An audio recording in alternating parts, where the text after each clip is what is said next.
안녕하세요. 제 이름은 나순자라고 합니다. 정말 큰일 날 뻔했던 제 이야기 좀 들어주세요. 시장 바닥의 소란스러움은 제게 언제나 활기찬 삶의 현장이었습니다. 70평생을 거의 이곳에서 보냈다고 해도 과언이 아니었죠. 흥정하는 소리, 물건을 나르는 억센 목소리, 여기저기서 풍겨오는 짭짤하고 고소한 음식 냄새까지. 저는 이 모든 것을 사랑했습니다. 특히나 아들 재호 녀석에게 먹일 음식을 고를 때면 제 발걸음은 시장 안에서도 가장 힘이 넘쳤어요. 오늘도 제 목적지는 분명했습니다. 아파트 단지 상가에 들어온 프랜차이즈 치킨집이 아무리 맛있다고 한들 우리 재호는 어릴 때부터 제 손을 잡고 와서 사 먹던 이 시장 통닭을 제일로 쳤거든요. 닭집 사장님은 저를 보더니 손사래부터 쳤습니다. 아이고, 형님 오셨네. 말 안 해도 알지. 제일 크고 실한 놈으로다가 기름 깨끗하게 갈고 바로 튀겨드릴게. 그래야지 우리 귀한 아들 먹일 건데 아무거나 먹일 수 있나. 튀김옷은 너무 두껍지 않게 바삭하게 튀겨줘요. 제 까다로운 주문에도 사장님은 싫은 내색 하나 없이 웃으며 고개를 끄덕였습니다. 뜨거운 기름 앞에서 땀을 뻘뻘 흘리면서도 닭이 맛있게 튀겨지는 걸 흐뭇하게 바라보는 그 마음을 저도 잘 압니다. 저 역시 평생을 자식 입에 들어가는 것만 봐도 배부르게 살아왔으니까요. 노릇하게 튀겨진 통닭 2마리가 기름을 탁탁 털며 찜통 위에 올라왔습니다. 고소한 기름 냄새가 진동을 하자 이걸 보고 행복해할 아들 얼굴이 눈앞에 서네 저도 모르게 입가에 미소가 번졌어요. 어제 재호랑 통화했는데 요새 목소리에 영 힘이 없어서 애미 속이 좀 타. 이거 먹고 힘 좀 냈으면 좋겠네. 아들 걱정은 죽을 때까지 하는 거지, 형님. 그래도 재호가 얼마나 든든해. 대기업 다니지 장가도 잘 갔지. 남 부러울 거 하나 없어. 사장님의 말에 저는 속으로 쓴웃음을 삼켰습니다. 장가를 잘 갔다. 남들 보기엔 그랬죠. 번듯한 직장에 예쁘장한 아내까지. 하지만 그 속이 얼마나 골마 터져가고 있는지는 애미인 제 눈에만 보이는 모양이었습니다. 따끈한 통닭 봉투를 품에 안고 버스에 올라탔습니다.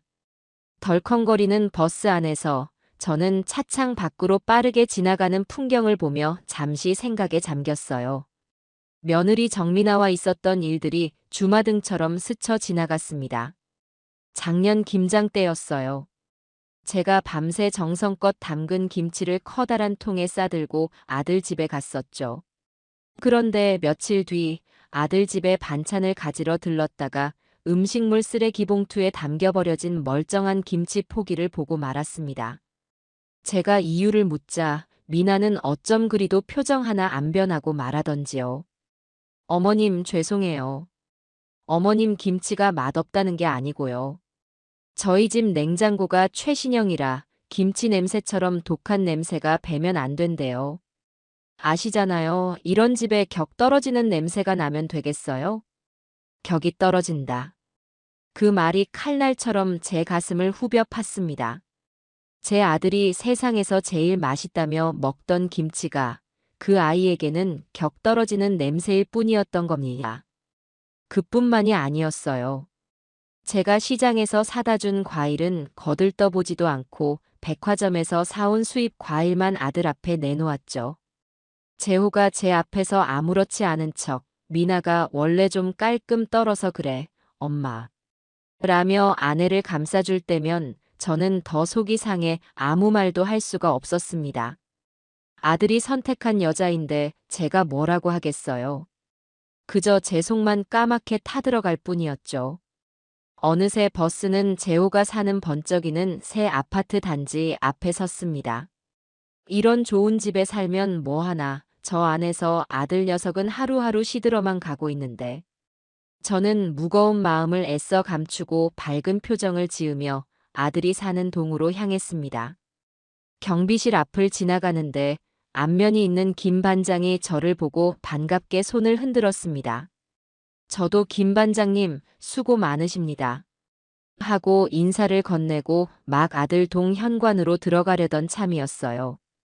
그때 경비실 안에 있던 인터폰이 요란하게 울리기 시작했습니다. 예, 예. 알겠습니다. 지금 바로 확인해 보겠습니다. 김 반장은 다급하게 인터폰을 끊더니 얼굴이 하얗게 질린 채로 밖으로 뛰쳐나왔습니다. 그리고는 다짜고짜 제 앞을 막아서더군요. 어머님, 어머님, 지금 올라가시면 절대로 안 됩니다.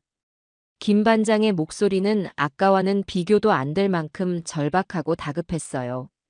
저는 영문을 몰라 눈만 동그랗게 뜨고 물었습니다. 아니, 김 반장. 이게 무슨 경우야? 왜 사람 가는 길을 막고 그래요? 아까는 인사까지 잘 해놓고. 그게 아닙니다, 어머님. 정말 큰일 났을지도 몰라요. 방금 12층에서 인터폰 신고가 들어왔는데 엘리베이터에 기름 냄새가 너무 심하게 난다고 합니다. 무슨 일인지 모르니 절대 지금은 올라가시면 안 됩니다. 저는 어이가 없었습니다. 기름 냄새라니. 멀쩡한 새 아파트에서 기름 냄새가 나봤자 얼마나 난다고 사람 출입까지 막는단 말입니까? 무슨 소리예요? 멀쩡한 아파트에서 웬 기름 냄새가 난다는 거예요? 누가 배달 음식이라도 쏟았나 보지. 환기시키면 그만일 걸 가지고. 나 바빠요. 이거 통 닦다 싶겠네. 비켜봐요. 저는 대수롭지 않게 여기며 김 반장을 지나치려 했습니다. 하지만 그는 제 팔을 와락 붙잡으며 놓아주지 않았어요. 그의 눈빛은 거의 공포에 질려 있었습니다. 아닙니다, 어머님. 제 느낌이 정말 안 좋습니다. 그냥 평범한 냄새가 아니라고 했습니다. 머리가 아파서 숨을 못 쉴 지경이라고 분명히 그렇게 말했어요. 제발, 오늘은 그냥 돌아가세요. 예. 제가 나중에 아드님께 잘 말씀드릴게요. 김 반장의 필사적인 모습에 저도 순간 덜컥 겁이 났지만 아들이 걱정되는 마음이 더 컸습니다. 어젯밤 아들의 힘없는 목소리가 귓가에 다시 맴돌았어요.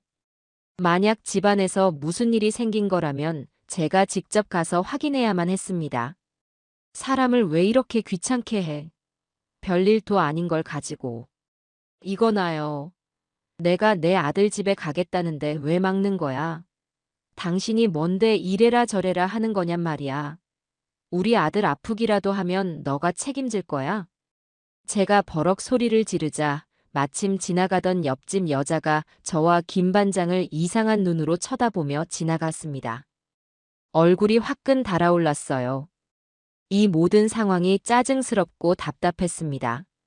제 완강한 태도에 김 반장도 어쩔 줄 몰라 하며 그저 제 팔을 붙잡은 채 발만 동동 구르고 있었죠. 바로 그 순간이었습니다. 펑. 단순한 소리가 아니었어요. 온몸의 세포를 뒤흔드는 듯한 거대한 폭발음이었습니다. 아파트 건물이 통째로 울리는 것 같았어요. 저와 김 반장은 동시에 소리가 난 곳을 돌아보았습니다. 제 아들 재호의 집이었습니다. 거실 창문이 산산조각 나며 시커먼 연기가 마치 지옥의 악귀처럼 꿀렁거리며 뿜어져 나오고 있었습니다. 재호야. 그 이름을 부르는 순간 제 심장은 뛰기를 멈췄습니다. 저 안에, 저 불길과 연기 속에 제 아들이 있습니다. 머릿속이 새하얗게 변하고 온몸의 피가 차갑게 식는 것 같았어요. 주변은 순식간에 아수라장이 되었습니다.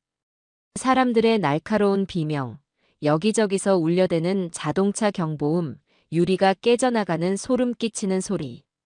세상의 모든 소음이 제 귓속으로 한꺼번에 쏟아져 들어왔습니다. 정신을 차려야 해. 어떻게든 해야 해. 하지만 제 다리는 시멘트처럼 바닥에 굳어 꼼짝도 하지 않았습니다. 그저 멍하니 제 아들의 인생이 통째로 타들어가고 있는 저 끔찍한 광경을 바라볼 뿐이었어요. 그때였습니다. 뭔가에 홀린 듯 제 시선이 아파트 단지 건너편 도로가로 향했습니다. 수많은 사람들이 멈춰서서 경악하며 불이 난 아파트를 향해 손가락질을 하고 있었어요. 그런데 그 혼란스러운 군중 속에서 너무나도 이질적인 한 사람이 있었습니다. 팔짱을 낀 채 미동도 없이 오직 불타는 아파트만을 바라보고 있는 여자.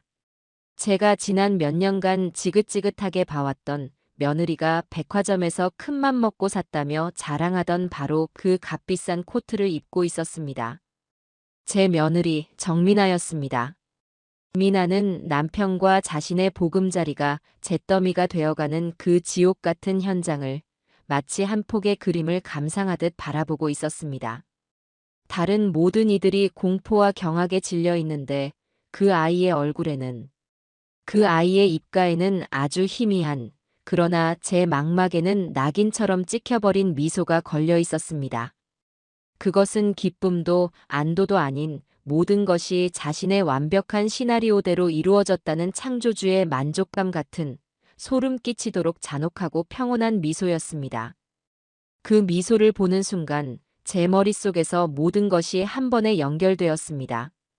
아들의 기운 없던 목소리, 엘리베이터의 지독한 기름 냄새, 김 반장의 필사적인 만류, 그리고 저 악마 같은 미소.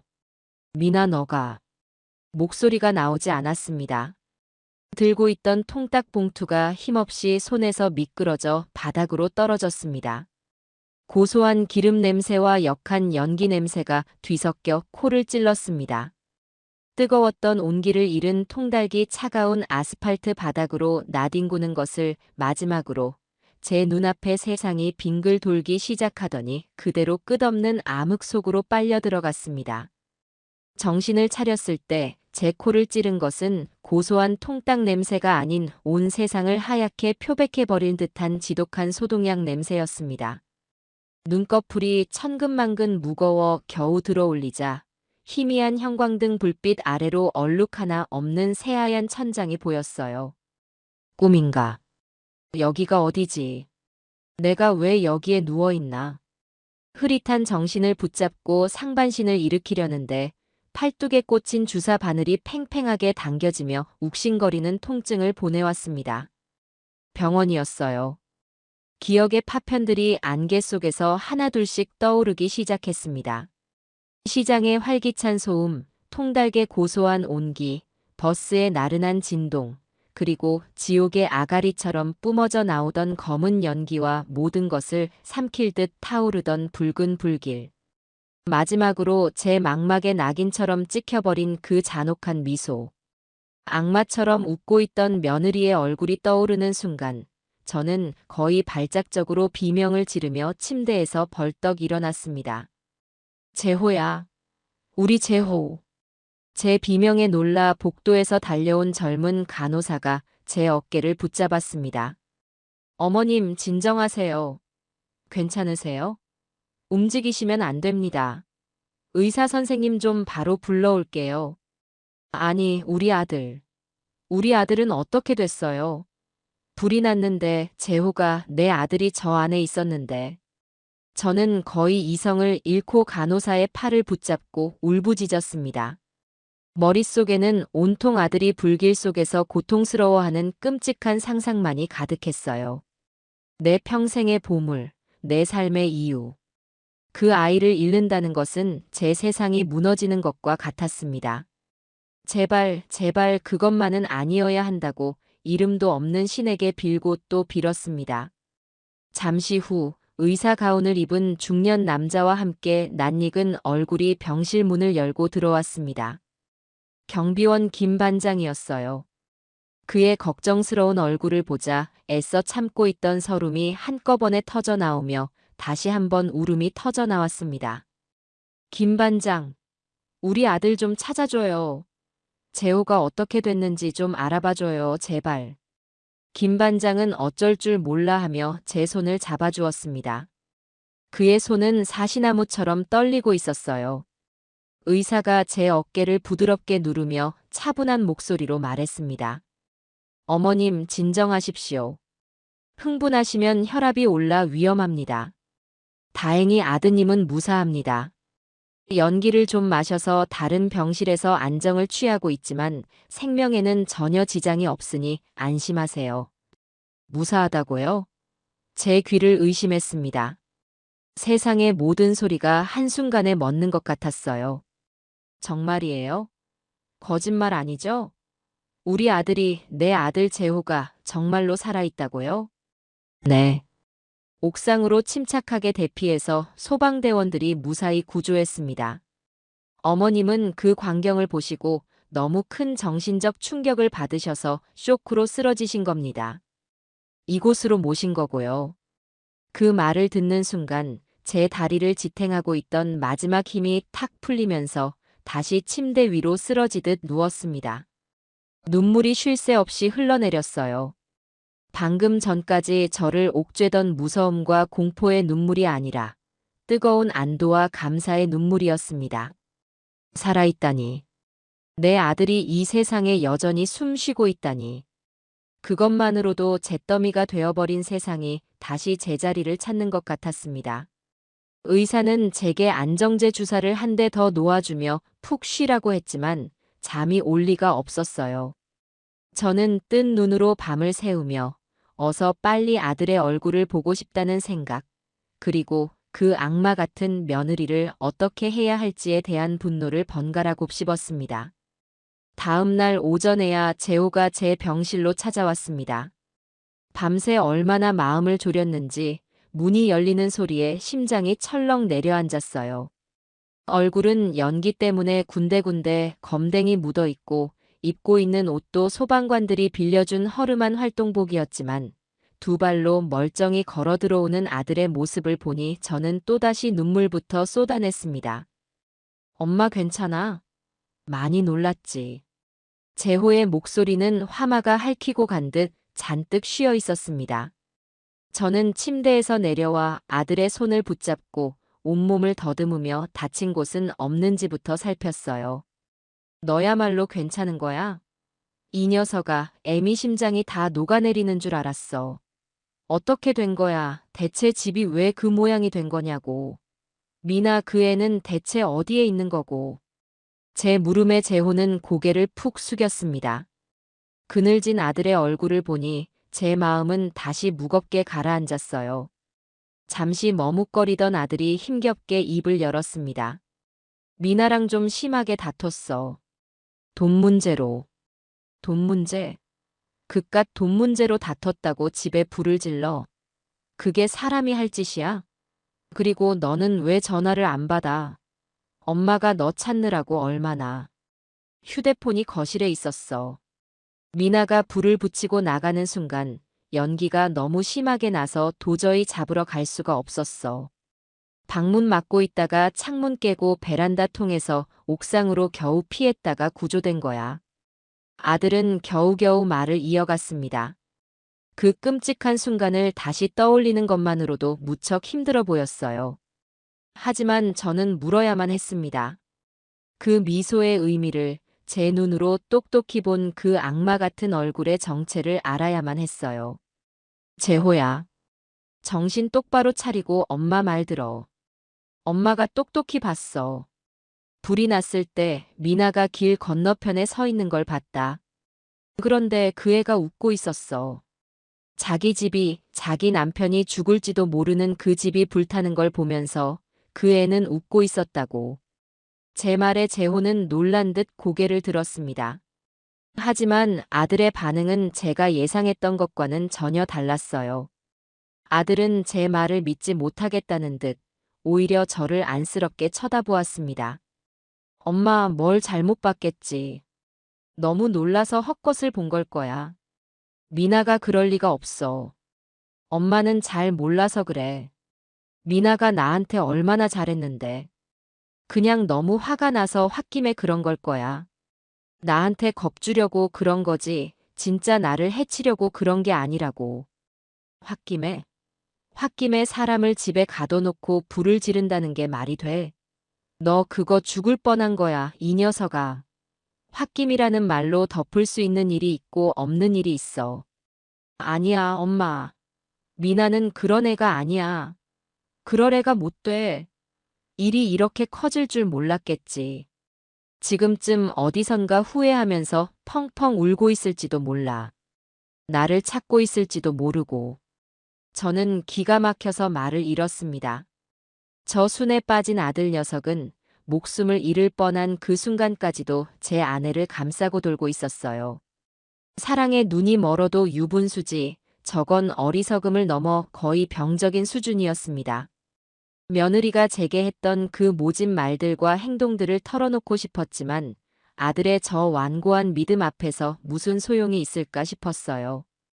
저는 더 이상 아들과 말을 섞고 싶지 않았습니다. 가슴속에서 뜨거운 분노가 치밀어 올라와 목구멍까지 뜨거워졌습니다. 오후에 경찰이 병실로 찾아왔습니다. 중년의 형사와 젊은 형사, 두 사람이었어요. 중년의 형사는 제게 이것저것 형식적인 질문을 던졌고 저는 제가 겪어본 모든 것을 빠짐없이 그리고 최대한 침착하게 이야기했습니다. 경비 아저씨가 기름 냄새 때문에 저를 막아섰던 일, 아들 집에서 폭발음과 함께 불이 난 일, 그리고 길 건너편에서 웃고 있던 며느리 정민아의 모습까지. 제 이야기가 길어질수록 젊은 형사가 수첩에 뭔가를 받아 적는 속도는 점점 느려졌습니다. 어머님, 그날 너무 큰 충격을 받으셔서 헛것을 보셨을 수도 있습니다. 사람이 자기 집이 불타는데 웃고 있었다는 건 좀 상식적으로 이해가 가지 않는 부분이라서요. 혹시 평소에 며느님과 사이가 좋지 않으셨던 건 아닙니까? 중년 형사가 점잖지만 날카로운 말투로 물었습니다. 그 질문의 의도를 알아차린 저는 피가 거꾸로 솟는 것 같았어요. 헛것이라니. 내가 이 두 눈으로 똑똑히 봤는데 그게 헛것이란 말이에요? 고부 갈등 때문에 내가 며느리를 모함이라도 한다는 겁니까, 지금? 내 아들이 저 안에 있는데 그 애는 분명히 웃고 있었어. 악마처럼 웃고 있었다고요. 알겠습니다, 어머님. 일단 진정하시고요. 저희가 그렇게 단정하는 것이 아니라 여러 가능성을 열어두고 수사해야 해서 드리는 말씀입니다. 일단 진술은 그렇게 접수하겠습니다. 저희도 정민아 씨의 행방을 빨리 파악해서 정확한 경위를 조사해 보겠습니다. 형사들은 제 말을 믿지 않았습니다. 그들의 눈빛이 말해주고 있었어요. 충격받은 늙은이가 며느리에 대한 나쁜 감정 때문에 잊지도 않은 사실을 만들어낸다고 생각하는 게 분명했습니다. 저는 답답함에 가슴을 쳤습니다. 아무도 내 말을 믿어주지 않았어요. 심지어 제 아들조차도요. 이 거대한 세상에 저 혼자만 덩그러니 남겨져 진실을 외치고 있는 기분이었습니다. 그날 오후 저와 재호는 병원에서 퇴원했습니다. 잿더미가 된 집으로는 돌아갈 수 없으니 아들은 당분간 저희 집에서 지내기로 했어요. 제 평생의 보금자리인 작은 빌라에 도착하자 아들은 낯선 손님처럼 어색하게 서 있었습니다.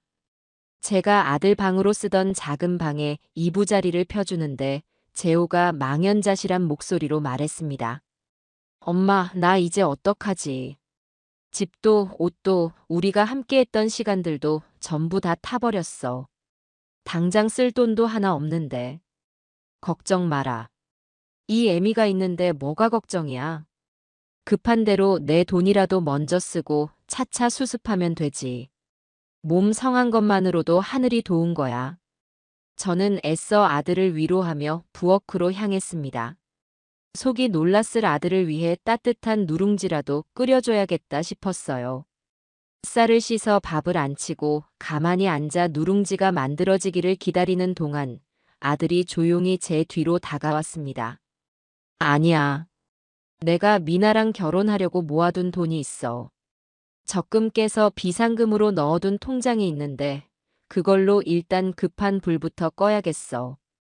비밀번호가 뭐였더라?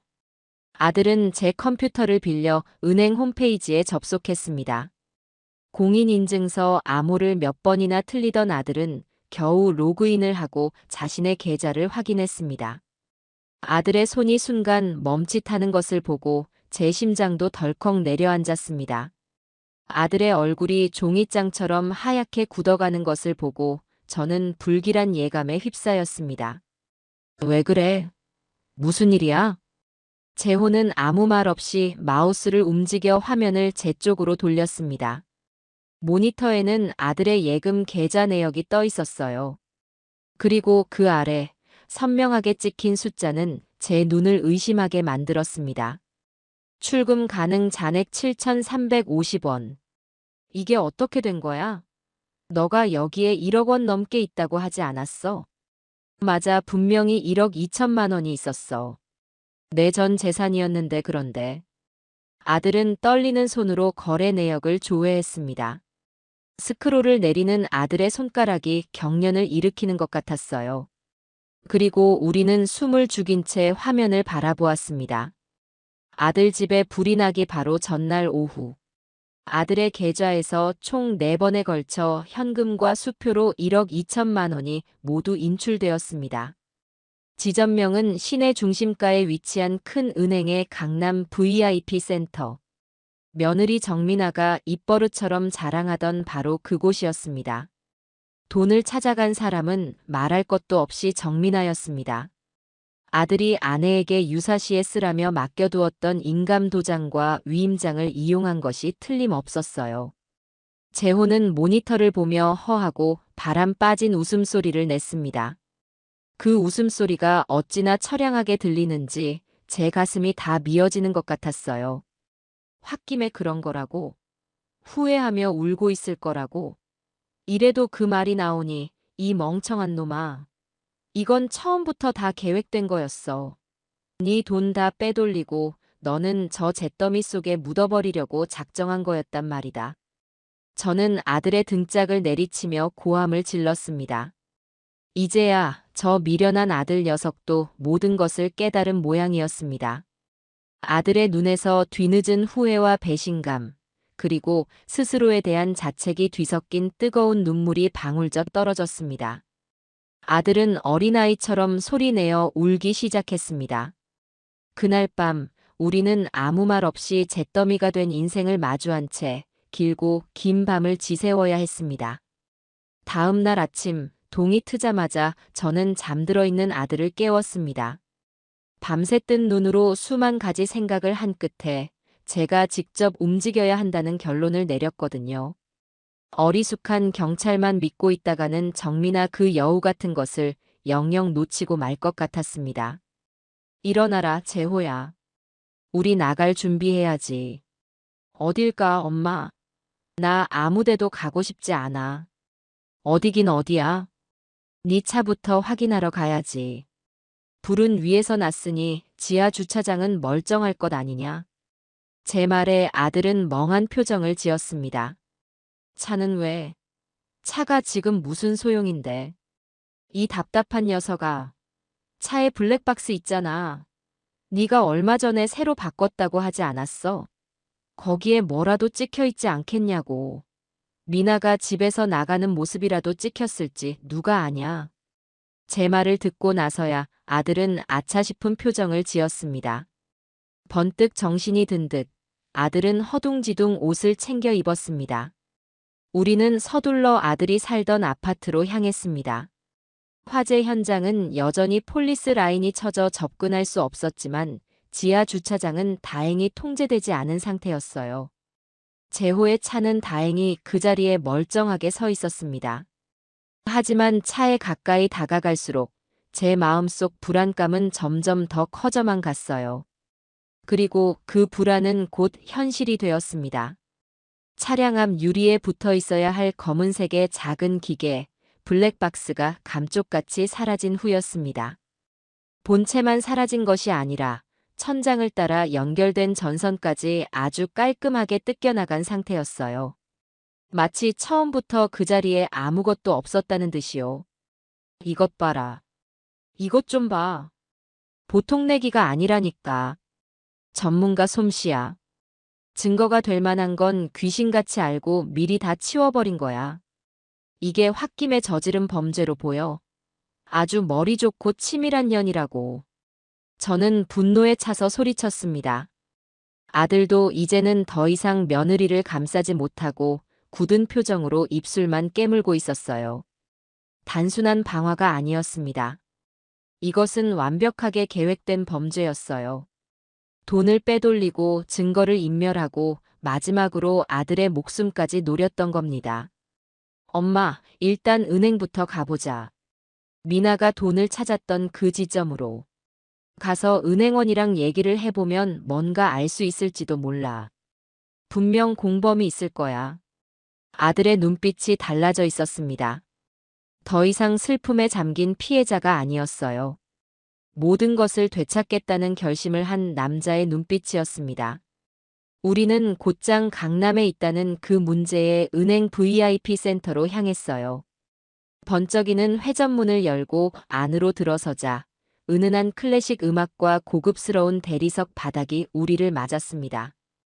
평생 시장 바닥에서 흙먼지 묻히며 살아온 제가 오기에는 너무나도 다른 세상이었어요. 우리는 번호표를 뽑고 잠시 기다렸다가 창구 직원에게 정민아의 이름을 대며 담당 직원을 만나고 싶다고 했습니다. 정장을 말끔하게 차려입은 직원은 우리를 위아래로 훑어보더니 잠시 컴퓨터를 두드려 보고는 사무적인 말투로 말했습니다. 정민아 고객님이요? 아, 그분 담당하시던 최진석 팀장님은 지난주에 갑자기 퇴사하셨는데요. 퇴사요? 갑자기요? 어디로 갔는지 연락처라도 알 수 없을까요? 죄송하지만 퇴사한 직원의 개인정보는 알려드릴 수 없는 것이 원칙입니다. 직원의 대답은 너무나도 기계적이고 사무적이었습니다. 저는 창구 너머로 다가가 목소리를 높였어요. 아니, 지금 그게 할 소리예요? 그 최 팀장이라는 사람이 내 며느리랑 짜고 내 아들 전 재산을 다 빼돌렸단 말입니다. 당장 그 사람 연락처라도 알려줘요. 제 고함에 주변 사람들의 시선이 집중되었습니다. 창구 직원은 당황한 기색이 역력했지만 이내 냉정한 표정으로 말했어요. 어머님, 저희는 퇴사한 직원의 개인정보를 알려드릴 수 없습니다. 그리고 저희 은행은 모든 출금 절차를 규정대로 처리했습니다. 고객님 아드님의 인감과 정식 위임장이 모두 있었기 때문에 합법적으로 진행된 겁니다. 합법. 사람이 죽을 뻔했는데 그게 합법이라는 거야? 잠시 소란이 일자 안쪽에서 지점장으로 보이는 남자가 나왔습니다. 그는 우리를 상담실로 데려가더니 똑같은 말만 앵무새처럼 반복했습니다. 자세한 이야기는 경찰과 하시죠. 저희는 더 이상 드릴 말씀이 없습니다. 저희 은행은 아무런 책임이 없음을 분명히 말씀드립니다. 은행의 태도는 차갑기 그지없었습니다. 그들은 마치 귀찮은 벌레를 쫓아내려는 듯한 태도로 우리를 대했어요. 더 이상 말을 섞어봐야 소용이 없다는 것을 깨달은 우리는 허탈한 마음으로 은행을 나설 수밖에 없었습니다. 정민아와 그 최 팀장이라는 작자는 이미 모든 준비를 끝내고 자취를 감춘 후였고 거대한 은행은 그들의 방패막이가 되어주고 있었습니다. 그날 저녁 저희 집은 무거운 침묵에 잠겨 있었습니다. 아들은 소파에 멍하니 앉아 천장만 바라보고 있었고 저는 부엌 식탁에 앉아 타버린 아들 집에서 유일하게 건져온 작은 상자를 열어보고 있었어요. 며느리 미나가 평소에 눈이 빠져라 아끼던 보석 상자였습니다. 불에 그을리고 물에 젖어 엉망이었지만 혹시나 뭔가 단서가 될 만한 게 있을까 싶어 제가 챙겨온 것이었죠. 상자 안에는 다행히 불에 타지 않은 값비싼 목걸이와 귀걸이 몇 개가 들어 있었습니다. 하지만 제 관심은 보석이 아니었어요. 저는 상자 구석구석을 꼼꼼히 살폈습니다. 그러다 상자 바닥을 만져보니 뭔가 살짝 덜컹거리는 느낌이 들었어요. 저는 손톱으로 바닥에 깔린 부드러운 벨벳 천을 조심스럽게 뜯어냈습니다. 그러자 그 아래 교묘하게 숨겨진 작은 공간이 드러났어요.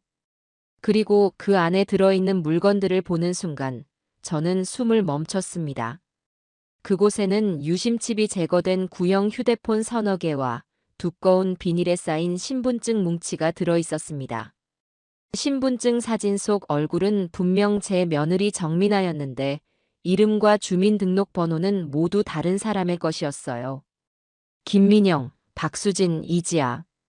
마치 여러 사람의 인생을 바꿔 사는 배우처럼 그 아이는 여러 개의 신분을 가지고 있었던 겁니다. 재호야, 이리 와서 이것 좀 봐라. 제 목소리가 심하게 떨려 나왔습니다. 제 부름에 아들이 다가와 제 손에 들린 신분증 뭉치를 보더니 얼굴이 새하얗게 질렸습니다. 이게 다 뭐야, 엄마? 이제 알겠니? 너랑 결혼한 정민아라는 여자가 어떤 여자인지. 처음부터 끝까지 다 사기였던 거야.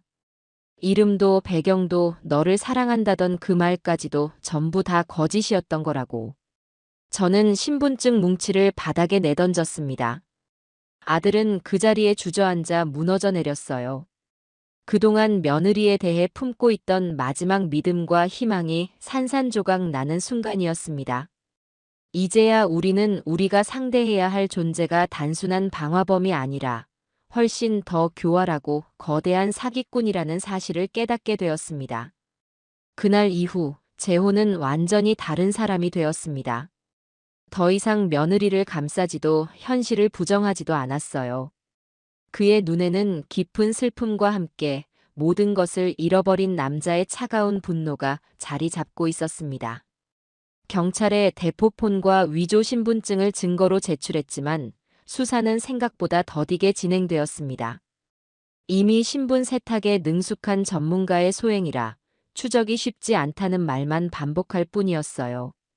답답한 마음에 저는 수십 년 만에 낡은 수첩을 꺼내 들었습니다. 시장에서 포목 장사를 할 때 인연을 맺었던 사람들 연락처가 빼곡히 적힌 수첩이었죠. 그 중에는 유독 제 눈에 들어오는 이름이 하나 있었습니다. 박철수. 젊었을 때 시장 근처 파출소에서 근무하며 저와 막역하게 지냈던 동생뻘이었는데 나중에 형사가 되어 큰 사건들을 해결했다는 소문만 들었었죠. 지금은 퇴직하고 작은 흥신소를 운영하고 있다는 과거에 잘 나가던 베테랑 형사였습니다. 저는 망설이다가 그의 번호를 눌렀습니다. 수화기 너머로 들려오는 그의 목소리는 세월이 흘렀어도 여전히 걸걸하고 유쾌했어요. 아이고, 순자 누님. 이게 얼마만이야? 아직도 정정하시구만. 저는 자초지종을 설명했습니다. 불이 난 아들 집, 사라진 돈, 길 건너의 미소, 그리고 위조 신분증까지. 제 이야기가 길어질수록 수화기 너머 그의 목소리는 점점 더 진지해졌습니다. 누님, 그거 보통 사건이 아니네. 딱 보니까 전문적으로 사기 결혼해서 돈 뜯어내는 조직이 있어. 아마 그 며느리라는 여자는 그 조직의 행동대원일 거고 퇴사했다는 그 은행원 놈도 한패일 가능성이 아주 높아. 이건 경찰에만 맡겨둬서는 안 돼. 걔들은 절차가 복잡해서 이런 머리 쓰는 놈들 못 따라잡아. 그럼 우리는 어떻게 해야 해요, 박 사장? 내 아들 인생이 송두리째 뽑혔는데 이렇게 앉아서 당하고만 있을 수는 없어. 기다리기만 해선 안 되지. 우리가 먼저 미끼를 던져야지. 그 여자가 활동했다는 그 온라인 카페, 이름이 뭐라고 했죠? 무슨 상류층의 품격인가 뭐라던데요. 우리나라 상위 1%만 가입할 수 있는 곳이라고 엄청 자랑했었어요. 됐어. 그럼 판은 짜였네. 누님이 직접 그 카페에 잠입하는 거야. 놈들이 멍청한 부자들 등쳐먹는 곳이라면 더 크고 멍청한 부자가 나타났다고 광고를 해야지. 박 사장의 제안은 대담하기 짝이 없었습니다. 제가 컴퓨터를 잘 다루는 것도 아니고 그런 상류층 사람들이 모이는 곳에서 행세할 자신도 없었어요. 하지만 제 걱정은 기우였습니다. 걱정 마요, 누님. 누님은 그냥 얼굴 마담만 하면 돼. 나머지는 우리 똑똑한 손녀딸이 다 알아서 해줄 거니까.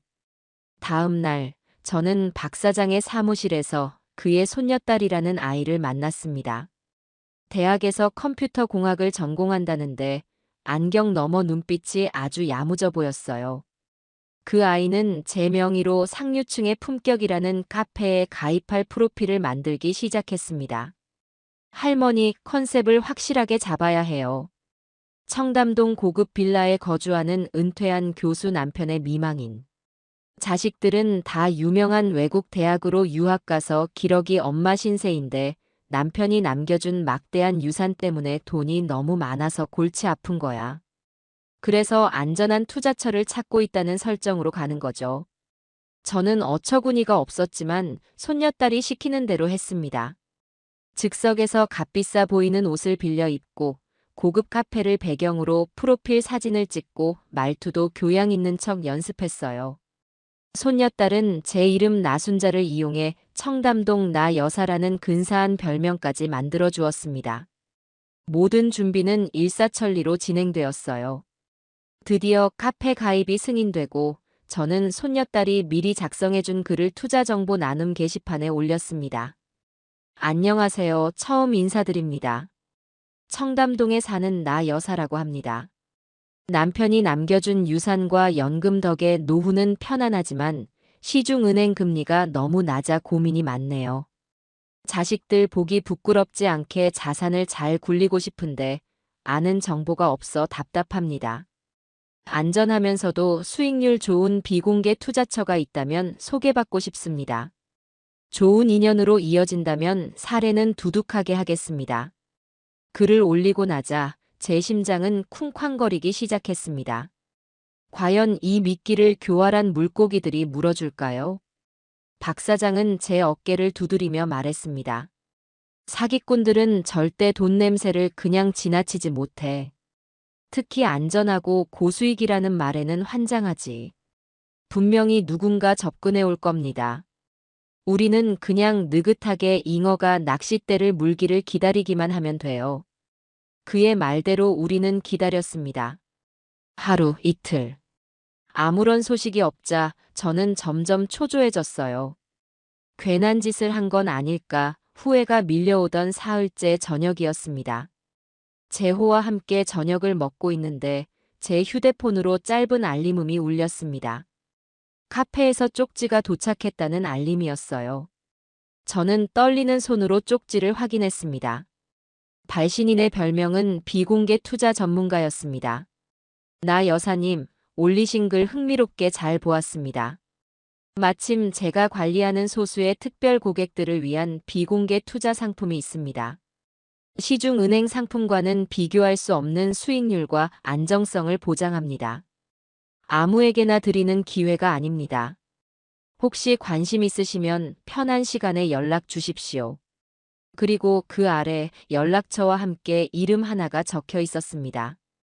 그 이름을 보는 순간 저와 재호는 숨을 멈췄습니다. 땡땡은행 VIP 팀장 최진석. 덫에 드디어 첫 번째 쥐가 걸려든 것이었습니다. 쪽지를 확인하는 내 손이 파르르 떨려왔습니다. 옆에서 함께 화면을 들여다보던 재호의 입에서는 거친 숨소리가 새어나왔어요. 드디어 캄캄한 어둠 속에서 희미하게 빛나는 실한 오라기를 찾아낸 기분이었습니다. 그 실의 끝에 무엇이 묶여 있을지는 아직 알 수 없었지만 이것이 모든 것을 풀어낼 시작이라는 것만은 분명했습니다. 발신인의 이름 최진석. 내 아들의 전 재산을 며느리라는 그 악마의 손에 쥐어준 장본인이자 모든 사건의 열쇠를 쥔 남자였습니다. 엄마 이거. 그래. 놈이야. 우리가 찾던 바로 그 놈. 저는 애써 침착함을 유지하며 박 사장에게 전화를 걸었습니다. 수화기 너머로 그의 낮은 목소리가 들려왔어요. 제가 상황을 설명하자 박 사장은 잠시 침묵하더니 이내 만족스러운 듯 웃었습니다. 꺼보쇼, 누님. 내 말이 맞지? 돈 냄새를 맡은 하이에나는 절대 그냥 지나치는 법이 없다니까. 월척이 미끼를 아주 덥석 물어버렸구만. 그래서 이제 어떻게 해야 해요, 박 사장? 당장 만난다고 할까요? 아니. 절대 그러면 안 돼. 사기꾼을 상대할 때는 우리도 사기꾼처럼 생각해야지. 너무 쉽게 미끼를 물면 상대방이 의심해. 이 할망구가 생각보다 싱겁네. 하고 얕잡아 볼 수도 있고. 우리는 지금부터 아주 비싸고 까다로운 사냥감 행세를 해야 해. 박 사장의 지시는 명쾌했습니다. 일단 오늘 밤은 아무런 답장도 하지 말고 놈의 애를 태우라는 것이었어요. 그리고 다음 날 오전에 마치 어젯밤에 온 쪽지를 이제야 확인한 것처럼 느긋하고 거만한 말투로 답장을 보내라고 했습니다. 박 사장의 손녀딸이 컴퓨터 앞에 앉아 제 말투를 흉내내며 한 글자 한 글자 신중하게 쪽지를 작성했어요. 어젯밤에 보내신 글은 잘 보았습니다. 제가 요즘 워낙 여러 곳에서 연락을 받아서 정신이 없었네요. 제안은 흥미롭지만 제가 아무나 만나서 제 귀한 시간을 쓰는 사람은 아니라서요. 당신이 어떤 사람인지, 어떤 상품을 가지고 있는지 정도는 먼저 알려주셔야 저도 약속을 잡을지 말지 고민이라도 해볼 것 같습니다. 답장을 보낸 뒤 우리는 다시 숨죽여 기다렸습니다. 제 심장은 다시 쿵쾅거리기 시작했어요. 너무 튕기다가 놈이 그냥 가버리면 어쩌나 걱정이 되기도 했습니다. 하지만 박 사장은 태평했어요. 걱정 마, 누님. 저런 놈들은 자존심이 세서 이렇게 튕길수록 더 오기가 생겨. 감히 나를 무시해? 하면서 어떻게든 자기 능력을 증명하고 싶어 안달이 날 거라고. 그의 예측은 정확했습니다. 1시간도 채 되지 않아 최진석에게서 답장이 왔습니다. 이번에는 훨씬 더 길고 정중한 내용이었어요. 자신은 오랫동안 시중은행의 특별고객센터에서 근무하며 수백억 대의 자산을 관리해 온 최고의 전문가이며 자신이 취급하는 상품은 시중에는 절대 공개되지 않는 극소수만을 위한 특별한 기회라고 거듭 강조했습니다. 그러면서 자신을 믿고 투자한 고객들이 얼마나 큰 부를 이루었는지에 대한 성공 사례들을 잔뜩 늘어놓았어요. 그 글을 읽는 내내 저는 역겨움을 감출 수가 없었습니다. 저 뻔뻔한 거짓말에 내 아들 같은 순진한 사람들이 얼마나 많이 넘어갔을까 생각하니 피가 거꾸로 솟는 것 같았어요. 됐어. 이제 약속을 잡아도 되겠구만. 박 사장의 지시에 따라 우리는 그가 제안한 최고급 호텔의 1층 휴게실에서 만나기로 약속을 잡았습니다. 약속 날짜는 이틀 뒤 오후 2시. 그 이틀 동안 우리는 완벽한 함정을 준비하기 위해 분주하게 움직였습니다. 박 사장은 자신의 사무실에서 온갖 신기한 물건들을 꺼내왔어요. 값비싼 보석처럼 보이는 작은 장식피는 사실 초소형 사진기였고 고급 만년필처럼 생긴 물건은 아주 작은 소리까지 잡아내는 고성능 녹음기였습니다. 누님, 이게 오늘 누님의 무기야. 저놈은 누님이 그냥 돈 많은 늙은이인 줄 알겠지만 우리는 저놈의 모든 말과 행동을 남김없이 기록해야 해. 특히 정민아, 그 여자 이야기가 나왔을 때가 중요해. 어떻게든 저놈 입에서 그 여자 이름이 나오게 유도해야 한다고. 저는 박 사장의 손녀딸과 함께 약속 장소인 호텔에 미리 가보기도 했습니다. 앉을 자리와 주변 환경을 미리 익혀두고 만약의 사태에 대비한 도주로까지 확인했어요. 70평생 이런 일을 해보리라고는 상상도 못했지만 아들을 위해서라면 악마와도 거래할 수 있는 게 애미의 마음이었습니다. 저는 두렵지 않았어요. 오히려 제 안에서 뜨거운 투지가 끓어오르는 것을 느꼈습니다. 약속 당일, 저는 박 사장의 손녀딸이 골라준 가장 값비싸 보이는 옷을 차려입었습니다. 평소에는 거들떠보지도 않던 진주 목걸이를 하고 어색하기 짝이 없는 작은 손가방까지 들었어요. 거울 앞에 선 제 모습은 영락없는 청담동 나 여사였습니다. 재호는 불안한 눈빛으로 제 손을 꼭 잡아주었어요. 엄마, 정말 괜찮겠어? 위험하면 그냥 바로 나와야 해. 돈 같은 거 다 필요 없어. 엄마까지 다치면 난 정말. 걱정 마라, 아들아. 이 애미가 시장 바닥에서 어떤 사람들을 상대하며 살아왔는데 저런 번지르르한 사기꾼 놈 하나 구워 삶지 못하겠니? 너는 박 사장이랑 밖에서 기다리고 있기나 해.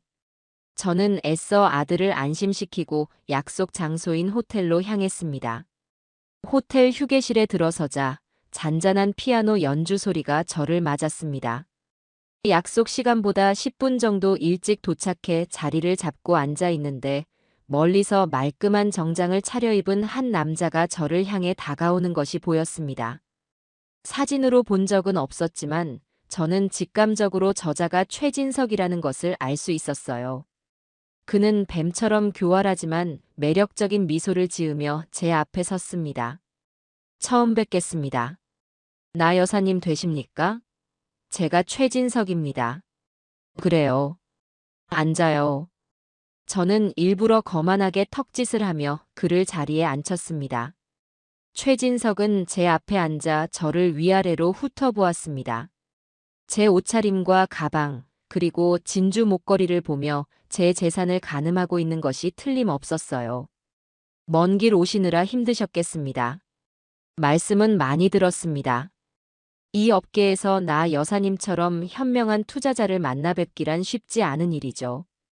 듣기 좋은 소리 집어치우고 본론부터 얘기해봐요. 내가 왜 당신 같은 젊은 사람한테 내 귀한 시간을 내줘야 하는지 어디 한번 증명해 보라고. 제 쌀쌀맞은 태도에도 최진석은 당황하지 않고 여유롭게 웃었습니다. 그는 준비해온 서류 가방에서 두꺼운 책자를 꺼내 제 앞에 펼쳐 보였어요. 책자에는 제가 평생 들어도 이해하지 못할 어려운 경제 용어와 복잡한 그래프들이 가득했습니다. 지금 저희가 비공개로 진행하고 있는 제주도 신도시 개발 사업입니다. 정부와 긴밀하게 협력하여 진행하는 사업이라 외부에는 절대 정보가 새어나가지 않습니다. 여기에 투자하시는 소수의 특별 고객님들께는 최소 연 30%의 수익률을 보장해 드리고 있습니다. 30%? 그거 사기 아니야? 세상에 그런 게 어디 있어. 그렇게 생각하시는 것이 당연합니다. 그래서 저희는 아무에게나 이런 기회를 드리지 않는 겁니다. 여사님처럼 안목이 높으신 분들만 모시는 거죠. 이 자료를 한번 보시죠. 이미 이 사업에 투자하신 저명한 사회 인사들의 명단입니다. 그가 보여준 명단에는 제가 텔레비전에서나 보던 유명한 사람들의 이름이 적혀 있었습니다. 물론 전부 거짓말이겠지만 돈 많은 늙은이를 홀리기에는 충분히 그럴싸한 방법이었어요. 저는 속으로 코웃음을 치며 결정적인 미끼를 던지기로 마음먹었습니다. 나쁘지 않은 것 같기는 한데. 사실 내가 요즘 젊은 사람들한테 좀대인 게 있어서 말이야. 사람을 쉽게 믿기가 좀 힘드네. 무슨 일이 있으셨습니까? 제가 도와드릴 일이라도. 얼마 전에 내 아들놈이 아주 혹독한 일을 겪었거든. 정민아라고 혹시 이름 들어봤어요? 그 애도 당신처럼 아주 똑 부러지게 말은 잘하던데. 정민아라는 이름이 제 입에서 나오는 순간 최진석의 눈썹이 아주 미세하게 꿈틀거리는 것을 저는 놓치지 않았습니다. 하지만 그는 금세 포커페이스를 되찾고 천연덕스럽게 물었어요. 정민아님이라면 혹시 제 고객이셨던 분 말씀이십니까? 성함이 워낙 흔해서요. 그래, 바로 그 정민아. 당신 고객이었다니 잘 됐네. 그 애는 어떻게 그렇게 돈을 잘 벌었대? 나도 좀 알려줘봐요. 그 애도 당신이 말한 그 제주도 사업에 투자한 거야? 제 질문에 최진석은 잠시 망설이는 듯 했습니다. 고객의 비밀을 지켜야 한다는 둥 몇 가지 변명을 늘어놓았지만 제가 큼지막한 다이아몬드 반지를 만지작거리며 이런 중요한 투자를 결정하려면 확실한 믿음이 있어야지. 성공 사례 하나 제대로 말해주지 못하는 사람한테 내가 어떻게 내 전 재산을 맡기겠어? 라고 압박하자 그는 결국 입을 열기 시작했습니다. 제가 기다리던 바로 그 순간이었어요. 여사님께만 특별히 말씀드리는 겁니다. 정민아 고객님은 제 고객 중에서도 가장 성공적인 사례라고 할 수 있죠. 그분은 제가 추천해드리는 상품에 과감하게 투자하셨고 그 결과 단기간에 엄청난 자산을 형성하셨습니다.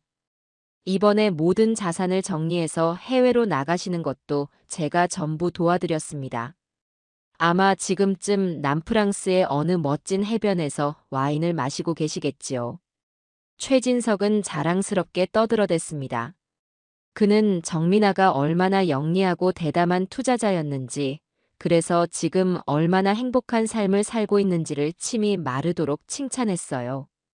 저는 제 옷에 달린 작은 사진기와 만년필 모양의 녹음기가 이 모든 대화를 빠짐없이 기록하고 있다는 것을 알면서도 온몸에 피가 차갑게 식는 것을 느꼈습니다. 내 아들은 모든 것을 잃고 잿더미 위에서 울고 있는데 그 모든 것을 앗아간 악마들은 남프랑스 해변에서 와인을 마시고 있다니. 그래, 대단한 여자네. 나도 그 애처럼 될 수 있을까? 물론입니다, 여사님. 저 최진석만 믿으시면 됩니다. 그는 확신에 찬 목소리로 말했습니다. 저는 자리에서 일어나며 말했어요. 좋아요. 오늘 얘기 잘 들었어. 투자 문제는 집에 가서 좀 더 생각해보고 연락 줄게. 물론입니다, 여사님. 언제든지 편하게 연락 주십시오. 최진석은 완벽하게 성공했다고 생각하는 사냥꾼의 미소를 지으며 저를 배웅했습니다. 저는 아무렇지 않은 척 호텔을 빠져나와 밖에서 기다리고 있던 아들의 차에 올라탔습니다. 차에 타자마자 긴장이 풀리면서 온몸에서 힘이 빠져나갔어요. 엄마, 괜찮아? 괜찮고 말고. 아주 똑똑히 다 녹음해왔다. 우리는 곧장 박 사장의 사무실로 가서 녹음된 내용을 확인했습니다. 최진석의 목소리가 사무실에 울려 퍼지자 재호는 주먹을 불끈 쥐고 부들부들 떨었어요. 모든 증거는 확보되었습니다. 다음 날 아침, 우리는 녹음 파일과 영상 자료를 모두 경찰에 제출했습니다. 처음에는 저를 미심쩍게 바라보던 형사들도 최진석의 목소리로 그의 범죄 행각이 흘러나오자 얼굴이 굳어지기 시작했어요. 그날 오후 경찰은 최진석이 다른 피해자를 만나기 위해 나타난 카페에서 그를 긴급 체포했습니다. 제가 깔아놓은 판 위에서 경찰은 그저 숟가락만 얹었을 뿐이었습니다. 최진석은 생각보다 훨씬 더 약한 인간이었습니다. 경찰서 유치장에 갇힌 지 하루도 채 되지 않아 그는 자신이 아는 모든 것을 털어놓기 시작했어요. 자신의 형량을 조금이라도 줄여보려는 비겁한 발악이었습니다. 저는 박 사장을 통해 그가 자백한 내용들을 전해 들을 수 있었습니다. 그리고 그 내용은 제가 상상했던 것 이상으로 추악하고 거대했습니다. 정민아, 아니 그 여자의 진짜 이름은 따로 있었습니다. 그녀는 혼자가 아니었어요. 전문적으로 부유한 남성들에게 접근해 결혼을 미끼로 사기를 치는 거대한 조직의 일원이었습니다. 그들은 상류층의 품격 같은 온라인 카페에 잠입해 먹잇감을 물색했습니다. 주로 부모에게서 재산을 물려받았거나 전문직에 종사하지만 세상 물정의 어두운 순진한 남자들이 그들의 목표였죠. 내 아들 재호는 그들에게 완벽한 사냥감이었던 겁니다. 최진석의 역할은 자금 세탁과 신분 위조였습니다. 그는 은행의 특별 고객 관리 시스템을 악용해 범죄 수익을 안전하게 빼돌렸고 조직원들에게 필요한 가짜 신분증과 서류들을 만들어 주었습니다. 정민아는 그 조직 내에서도 가장 실적이 좋은 에이스로 불리는 여자였다고 해요. 그리고 마침내 방화의 진짜 목적이 드러났습니다. 그날 정민아는 재호와 다투기 훨씬 이전부터 모든 것을 계획하고 있었습니다. 그녀는 재호 몰래 다른 카페 회원 몇 명에게도 투자를 미끼로 거액의 사기를 쳤습니다. 그리고 그 돈을 증명하는 계약서와 관련 서류들을 모두 재호의 아파트에 보관하고 있었던 겁니다. 불을 지른 것은 단순히 재호의 돈을 빼돌린 증거를 없애는 것뿐만 아니라 다른 사기 사건들의 증거까지 모두 한꺼번에 태워버리고 만약 재호가 그 안에서 죽게 된다면 모든 죄를 재호에게 뒤집어 씌우려는 끔찍한 계획이었던 겁니다. 만약 재호가 죽지 않더라도 방화범으로 몰려 감옥에 가게 되면 자신을 추적할 수 없을 것이라고 계산했던 거죠. 모든 진실을 전해 들은 재호는 아무 말도 하지 않았습니다. 그저 창밖을 바라보며 담배만 연거푸 피워댔어요. 사랑했던 여자가 자신을 철저하게 이용하고 마지막에는 죽음으로까지 몰아넣으려 했다는 진실을 감당하기란 쉽지 않았을 겁니다. 며칠 뒤 예상치 못한 손님들이 저희 집을 찾아왔습니다. 바로 정민아의 부모, 제게는 사돈이었던 사람들이었어요. 그들은 마치 자기 집 안방에 들어오듯 거만하게 거실로 들어와 소파에 털썩 주저앉았습니다. 이야기 들었습니다. 우리 귀한 딸이 지금 경찰에 쫓기고 있다면서요? 대체 아들 교육을 어떻게 시켰기에 애를 그 지경으로 만듭니까? 사돈 안사돈이 동시에 저를 향해 고함을 쳤습니다. 저는 기가 막혀서 헛웃음이 나왔어요. 지금 뭐라고 하셨습니까? 내 아들 교육이요? 당신들 딸이 무슨 짓을 저질렀는지는 알고 하는 소리예요? 알고 마다요. 당신 아들이 우리 딸한테 사업 자금을 대주기로 해놓고 약속을 안 지키니까 애가 스트레스를 받아서 잠시 실수를 한 것 가지고 뭘 그리 대단한 죄를 지은 것처럼 몰아붙여요? 그리고 집이 좀 탔다고 사람을 이렇게 파렴치한으로 몰면 씁니까? 기가 막혔습니다. 자신의 딸이 저지른 끔찍한 범죄를 잠시의 실수로 치부하는 저 뻔뻔함에 저는 더 이상 그들을 인간으로 대할 필요가 없다는 것을 깨달았습니다. 저는 안방으로 들어가 보석함 밑에 숨겨져 있던 위조 신분증 뭉치를 들고 나왔습니다.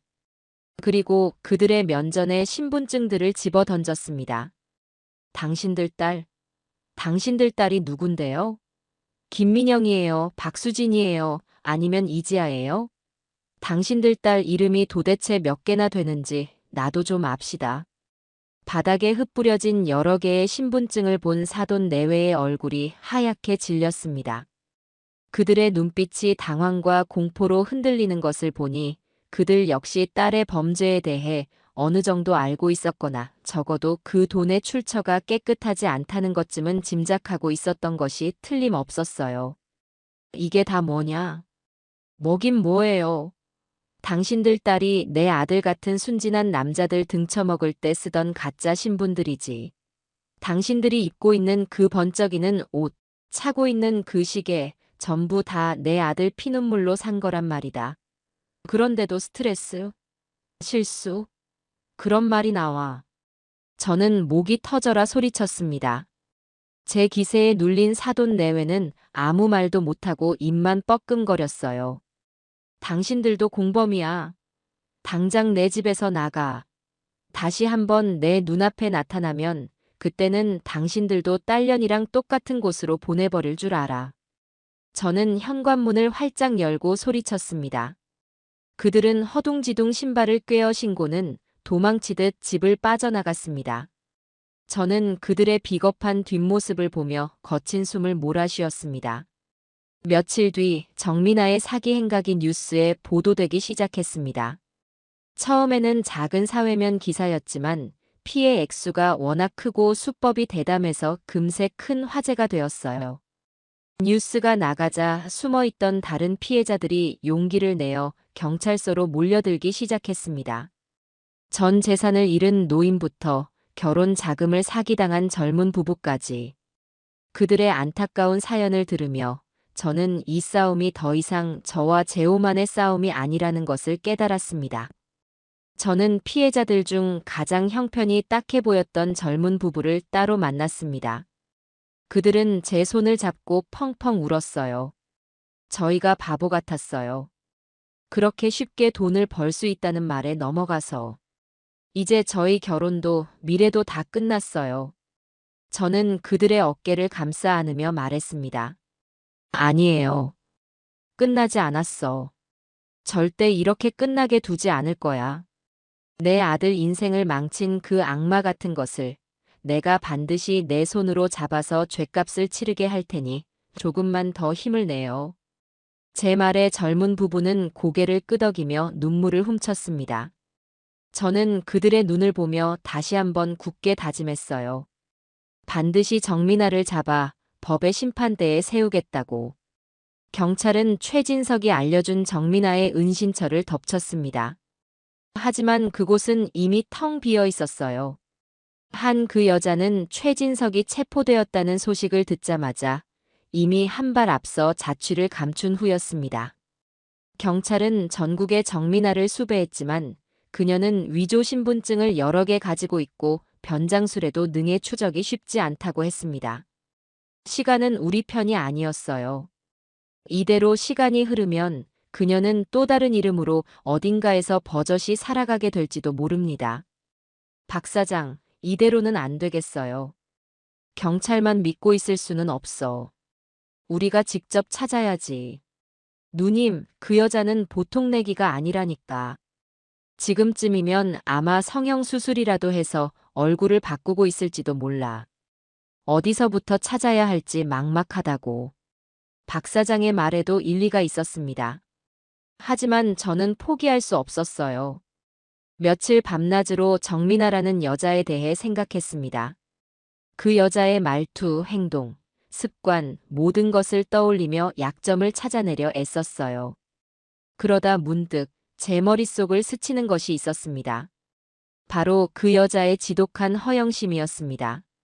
정민아는 늘 최고급 명품만, 자신이 얼마나 특별하고 대단한 사람인지를 과시하지 못해 안달이 난 사람처럼 보였어요. 아무리 도망자 신세라고 해도 그런 천성은 쉽게 바뀌지 않을 겁니다. 저는 박 사장의 손녀딸에게 부탁했습니다. 얘야, 혹시 그 상류층의 품격이라는 카페 말고 미나가 쓰던 다른 인터넷 공간은 없을까? 사람들이 자기 자랑하고 사진 올리는 그런 곳 말이야. 제 말을 들은 손녀딸은 잠시 고민하더니 무릎을 탁 쳤습니다. 아, SNS. 제가 왜 그 생각을 못했죠? 잠깐만요, 할머니. 손녀딸은 다시 전문가적인 솜씨로 컴퓨터 자판을 두드리기 시작했습니다. 정민아의 이름과 그녀가 사용했던 가짜 이름들, 그리고 연관된 정보들을 조합해 인터넷 세상을 샅샅이 뒤지기 시작했어요. 그리고 몇 시간 뒤 마침내 작은 단서 하나를 찾아냈습니다. 비공개로 운영되는 아주 비밀스러운 SNS 계정이었습니다. 계정 주인은 가명을 쓰고 있었지만 올라온 몇 개의 사진 속 배경이 정민아가 살던 아파트와 똑같았어요. 찾았어요, 할머니. 이거예요. 이 계정이 틀림없어요. 우리는 숨을 죽이고 그 계정을 주시하기 시작했습니다. 며칠 동안은 아무런 움직임이 없었어요. 저는 애가 타서 매일 밤잠을 설쳤습니다. 그러던 어느 날 밤, 드디어 새로운 게시물이 하나 올라왔습니다. 사진 한 장과 짧은 글이었어요. 오랜만에 여유. 역시 스트레스 해소에는 쇼핑만 한 게 없지. 사진 속에는 얼마 전에 출시되었다는 신상 명품 가방이 찍혀 있었습니다. 정민아의 얼굴은 보이지 않았지만 그 가방을 들고 있는 손의 모양이나 손톱에 칠한 매니큐어 색깔이 제 기억 속 며느리의 것과 똑같았어요. 그 여자가 틀림없었습니다. 도망 다니는 와중에도 저런 값비싼 가방을 사서 자랑하고 싶은 욕구를 참지 못했던 겁니다. 이 멍청한 것. 제 버릇게 못 준다더니. 저는 사진을 확대해 구석구석을 샅샅이 훑었습니다. 하지만 배경은 온통 하얀색 벽뿐이라 장소를 특정할 만한 단서가 보이지 않았어요. 실망감에 한숨을 내쉬려던 순간 제 눈에 아주 작은 무언가가 들어왔습니다. 가방의 반짝이는 금속 장식에 비친 아주 희미한 형체였습니다. 얘야, 이 부분 좀 더 크게 확대해 줄 수 있겠니? 손녀딸이 사진을 최대한으로 확대하자 마침내 그 형체의 정체가 드러났습니다. 그것은 창밖 풍경이었습니다. 독특한 모양의 소나무 몇 그루와 그 너머로 보이는 강줄기. 아주 평범한 풍경이었지만 제 머릿속에서는 오래된 기억 하나가 번개처럼 떠올랐습니다. 결혼 전 정민아가 재호와 함께 주말 여행을 다녀와서 자랑을 늘어놓았던 적이 있었어요. 경기도 외곽에 있는 아주 비싸고 비밀스러운 휴양시설인데 아무나 예약할 수 없는 곳이라고 했습니다. 그러면서 휴대폰으로 그곳에서 찍은 사진들을 보여주었죠. 그때 제가 무심코 봤던 창밖 풍경과 지금 가방 장식에 비친 풍경이 너무나도 흡사했습니다. 찾았다. 저는 나지막이 읊조렸습니다. 재호와 박 사장이 제게 달려왔어요. 저는 떨리는 손으로 사진 속 풍경을 가리키며 말했습니다. 여기 내가 알아. 경기도 가평에 있는 펜션이야. 예전에 미나가 한번 갔었다고 자랑한 적이 있어. 그때 봤던 풍경이랑 똑같아. 누님, 확실해? 확실해. 내 기억력이 아직 죽지 않았어. 우리는 곧장 그 펜션의 위치를 찾아냈습니다. 경찰에 바로 신고해야 한다는 박 사장의 말에 저는 고개를 저었어요. 아니, 우리가 먼저 가야 해. 경찰이 들이닥치기 전에 내가 직접 그의 얼굴을 보고 끝장을 내야겠어. 엄마, 위험해. 위험한 거 알아. 하지만 이건 내가 마무리해야 할 내 싸움이야. 박 사장은 우리가 출발하고 나서 30분 뒤에 경찰에 신고해줘요. 우리가 시간을 버는 동안 경찰이 뒤에서 포위망을 좁혀오게 하는 거야. 제 단호한 태도에 제호와 박 사장도 더 이상 저를 말리지 못했습니다. 그날 밤 우리는 어둠을 뚫고 경기도 가평으로 향하는 차에 몸을 실었습니다. 차창 밖으로 빠르게 지나가는 가로등 불빛을 보며 저는 길고 길었던 이 지독한 싸움의 끝이 머지않았음을 직감했습니다. 차 안에는 무거운 침묵이 흘렀지만 저와 제호의 눈은 그 어느 때보다 뜨겁게 타오르고 있었습니다. 그날 밤 우리는 지독한 어둠을 뚫고 경기도 가평으로 향하는 차에 몸을 실었습니다. 제가 사는 낡은 빌라촌을 벗어나 불빛이 드문 강변북로에 접어들자 차 안은 바깥의 어둠만큼이나 깊은 침묵에 잠겼습니다. 빠르게 스쳐 지나가는 주황색 가로등 불빛이 아들의 얼굴을 주기적으로 비췄다 사라지기를 반복했어요. 그 빛의 명멸 속에서 저는 운전대를 잡은 아들의 굳게 담은 입술과 단단한 턱선을 보았습니다. 저 무뚝뚝하지만 강인한 표정은 분명 젊은 시절의 저를 빼닮은 것이었지요. 평생을 시장 바닥에서 억척스럽게 살아온 제 유일한 자랑이자 삶의 이유인 아들이었습니다. 하지만 지난 몇 년간 저 녀석은 사랑이라는 이름의 달콤한 독약에 취해 제 어미를 닮은 강인함과 세상을 보는 날카로운 눈을 모두 잃어버리고 살았습니다. 이제야 모든 것을 잃고 나서야 비로소 제자리를 찾아가는 것 같아 마음 한구석이 저미도록 아리면서도 한편으로는 벼랑 끝에서 다시 일어서려는 아들이 너무나도 대견했습니다. 제호야. 아무런 대답 없이 운전에만 집중하던 아들이 제 부름에 낮게 대답했습니다. 응, 엄마.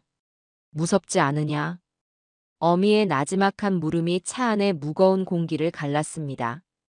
아들은 한동안 아무 말 없이 앞만 바라보았어요. 그러다 갑자기 피식하고 낮게 웃었습니다. 그 웃음소리에는 스스로에 대한 조롱과 그럼에도 불구하고 나아가려는 결의가 복잡하게 뒤섞여 있었습니다. 무섭지. 당연히 무섭지, 엄마. 또다시 그 여자 얼굴을 마주할 생각을 하니 심장이 내려앉는 것 같아. 그런데 이상하게도 그 두려운 마음보다 지난 몇 년간 내가 얼마나 한심하고 멍청했는지에 대한 분노가 더 커서 그런지 견딜만은 해. 그리고 무엇보다 엄마가 옆에 있잖아. 엄마만 옆에 있으면 난 이제 하나도 무섭지 않아. 아들의 목소리는 떨리고 있었지만 그 안에 담긴 진심은 제 가슴을 뜨겁게 울렸습니다. 아들은 천천히 마치 고해성사를 하듯 지난날의 자신을 꺼내놓기 시작했어요. 예전에는 정말로 미나가 내 세상의 전부인 줄 알았어. 그 여자가 하는 말은 전부 진실이고 그 여자가 보여주는 세상이 진짜라고 믿었지. 그래서 미나는 고상하고 세련된 사람, 엄마는 그런 세상을 모르는 사람이라고 생각했어. 엄마가 해주는 모든 충고는 내 행복을 시기하는 낡은 세대의 잔소리로만 들렸지. 내가 얼마나 눈뜬 장님이었는지, 얼마나 바보 같았는지 내 모든 걸 잃고 나서야 깨달았어. 엄마, 정말 미안해. 그때 엄마가 미나 씀씀이가 너무 크다고 뭔가 이상하다고 했을 때 내가 엄마한테 오히려 소리 지르고 화냈잖아. 엄마 마음이 얼마나 아팠을까. 정말 죄송해. 아들의 뒤늦은 사과에 저는 손을 뻗어 아들의 어깨를 힘주어 다독였습니다. 이미 다 지나간 일 후회한들 무슨 소용이 있겠습니까? 중요한 것은 과거가 아니라 현재와 미래였습니다. 됐다. 이제라도 알았으면 된 거야. 애미는 그걸로 족하다. 사람은 누구나 넘어질 수 있어. 하지만 넘어진 자리에 주저앉아 우는 놈은 하수고 그 자리를 딛고 일어서는 놈이 진짜 배기 인생을 사는 거야. 지금이라도 네가 네 인생의 주인이 되어서 저 악마 같은 것을 네 손으로 직접 심판하러 가는 길이잖니. 그러니 무서워할 것 없다. 우리는 옳은 일을 하러 가는 거니까. 제 말에 아들은 고개를 작게 끄덕였습니다. 우리는 서로에게 버팀목이 되어 이 길고 긴 어둠의 터널을 함께 지나가고 있었던 겁니다. 내비게이션이 알려주는 마지막 길은 차 한 대가 겨우 지나갈 수 있는 좁고 구불구불한 산길이었습니다. 한참을 더 들어가자 숲속에 비밀스럽게 자리 잡은 거대한 철문이 우리 앞을 막아섰습니다. 그곳은 회원제로 운영되는 최고급 휴양시설이라 외부인의 출입을 엄격하게 통제한다고 했습니다. 정문을 통과하기는 불가능해 보였어요. 엄마, 이제 어떡하지? 저 문을 어떻게 들어가? 예약자 명단에 없으면 절대 안 열어줄 텐데. 경비원한테 연락해서 문 열어달라고 할 수도 없고. 재호가 걱정스러운 목소리로 말했습니다. 저는 차분하게 주위를 둘러보았어요. 방법이 없을 리 없었습니다. 하늘이 무너져도 솟아날 구멍은 있는 법이니까요. 저는 재호에게 차를 돌려 조금 떨어진 숲길의 빈터에 다른 차들의 눈에 띄지 않도록 깊숙이 세우게 한 뒤 박 사장에게 전화를 걸었습니다. 박 사장, 우리 입구에 도착했어. 지금부터 정확히 30분 뒤에 경찰에 신고해줘요. 위치는 내가 문자로 보내줄게. 그리고 신고할 때는 절대 흥분하면 안 돼. 그냥 이 근처 별장에서 젊은 남녀가 시끄럽게 음악 틀고 싸우는 소리가 들려서 잠을 잘 수가 없다고 그렇게만 말해줘. 아직 우리가 결정적인 증거를 찾은 건 아니니까 경찰이 요란하게 들이닥쳤다가 저 여우 같은 게 눈치채고 숲속으로 도망가면 모든 게 허사야. 전화를 끊고 저는 재호와 함께 칠흑 같은 어둠 속에서 숲길을 따라 걸었습니다. 휴대폰 불빛에 의지해 걷는 길은 나뭇가지와 돌부리 때문에 험하고 위태로웠지만 저희 두 사람의 마음은 조금도 흔들리지 않았습니다. 다행히 철문에서 조금 떨어진 곳의 담벼락은 그리 높지 않은 곳이 있었어요. 저는 재호의 등을 밟고 70평생 처음으로 담을 넘었습니다. 나이든 몸으로 담을 넘는 것이 쉽지는 않았지만 아들을 위해서라면 지옥의 불구덩이라도 뛰어들 수 있는 게 어미의 마음이었습니다. 흙먼지를 대충 털어내고 안으로 들어서자 잘 가꾸어진 거대한 정원과 함께 유럽의 고성을 연상시키는 아름다운 석조 건물들이 드문드문 자리 잡고 있었습니다. 공기마저 상류층의 것처럼 느껴지는 그런 위선적인 공간이었어요. 세상에 우리 아들 피눈물로 이런 곳에서 호의호식하고 있었단 말이지. 저는 분노를 삼키며 주위를 살폈습니다. 문제는 이 넓은 곳에서 정민아가 어느 건물에 묵고 있는지 알아내는 것이었어요. 무작정 돌아다니다가는 순찰하는 경비에게 발각될 위험이 컸습니다. 그때 재호가 관리동으로 보이는 건물을 가리키며 제게 속삭였습니다. 엄마, 내가 가서 알아보고 올게. 엄마는 여기 저 큰 나무 뒤에 숨어 있어. 무슨 일이 생기면 바로 전화할게. 너 혼자 어떻게 알아봐? 위험하게. 경비한테 붙잡히기라도 하면 어쩌려고. 나한테 방법이 있어. 나 이제 예전의 한재호가 아니야. 재호는 잠시 망설이더니 제게 휴대폰 화면 하나를 보여주었습니다. 정민아와 세상에서 가장 행복한 표정으로 웃으며 찍은 결혼사진이었습니다. 그 사진을 보는 제 가슴은 또 한 번 무너져 내렸지만 재호의 눈빛은 그 어느 때보다 단호했습니다. 그는 제게서 멀어져 태연한 걸음으로 환하게 불이 켜진 관리동 안으로 들어갔습니다. 저는 어둠 속 나무 뒤에 몸을 숨긴 채 심장이 터질 듯한 긴장감 속에서 아들을 기다렸습니다. 10분이라는 시간이 마치 1시간처럼 길게 느껴졌습니다. 드디어 재호가 아무 일 없었다는 듯이 관리동에서 걸어 나왔습니다. 제게 다가온 아들은 작은 메모지 하나를 내밀었어요. 그곳에는 달빛 머무는 곳이라는 별장 이름과 함께 비상용으로 쓰이는 카드키 번호가 적혀 있었습니다. 어떻게 한 거야? 대체 무슨 말을 한 거야? 관리 직원한테 가서 오늘이 결혼 기념일인데 아내를 놀라게 해줄 이벤트를 준비했다고 했어. 내가 잠깐 케이크 사러 나갔다 오는 사이에 깜빡하고 카드키를 안에 두고 나왔다고 눈물까지 글썽이며 연기했지. 그 직원은 내 휴대폰 속 결혼 사진을 보고는 나 같은 사랑꾼 남편을 둔 아내가 부럽다며 의심도 없이 비상키 번호를 알려주더라고. 미나가 나한테 가르쳐준 유일하게 쓸모있는 기술이 있다면 바로 이런 연기력이겠지. 아들은 씁쓸하게 웃었습니다. 저는 아들의 등을 두드려 주었어요. 그 순에 빠진 녀석이 이제는 거짓말까지 할 줄 알게 된 것이 대견하면서도 한편으로는 마음이 아팠습니다. 세상이, 그리고 한 명의 악마가 제 아들을 이렇게 바꿔놓은 겁니다. 우리는 안내 표지판을 따라 가장 깊숙하고 외진 곳에 있는 그 별장으로 향했습니다. 심장이 제멋대로 날뛰기 시작했어요. 드디어 저 문 너머에 그 악마가 있습니다. 별장 안에서는 희미한 불빛과 함께 나지막한 음악 소리가 새어나오고 있었어요. 우리는 별장 옆 창문으로 조심스럽게 다가가 안을 엿보았습니다.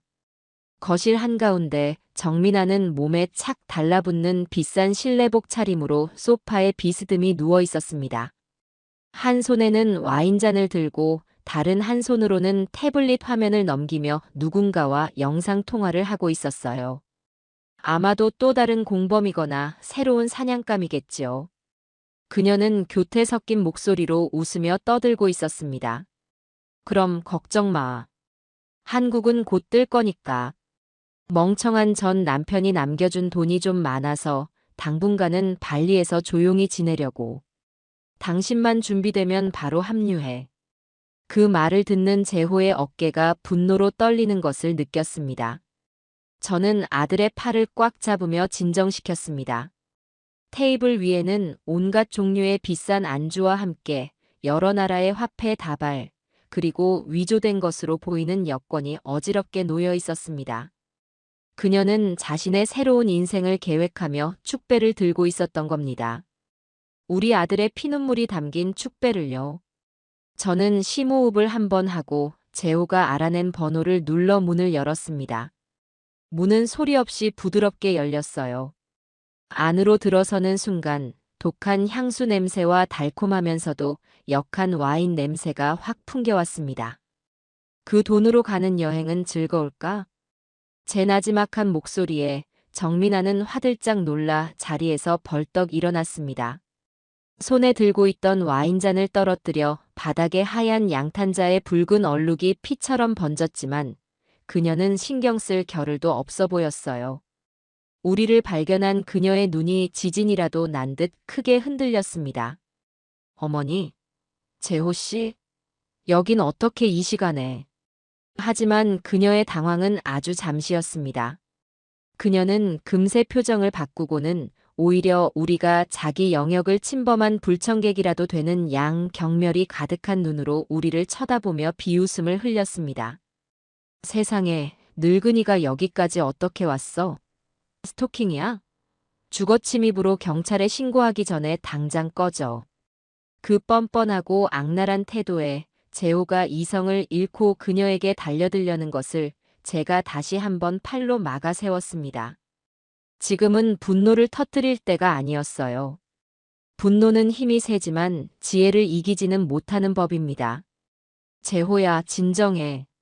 저런 것한테는 말이 안 통한다. 저는 태연하게 빈 소파에 가 앉아 다리를 꼬고 정민아를 차갑게 올려다보았습니다.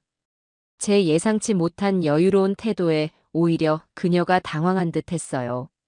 네 공범 최진석은 지금쯤 차가운 유치장에서 콩밥 먹으면서 자기가 아는 걸 전부 다 불고 있어. 네 가짜 신분증도, 네가 저지른 다른 사기 행각도, 그리고 내 아들을 죽이려고 했던 그 끔찍한 계획까지 전부 다. 제 말에 정민아의 얼굴이 하얗게 질렸습니다. 그녀는 뒷걸음질치며 소리쳤어요. 거짓말, 거짓말하지 마. 진석 씨가 그럴 리가 없어. 너 같은 늙은이가 뭘 안다고 짓거려. 거짓말 같아? 그럼 이건 어떠니?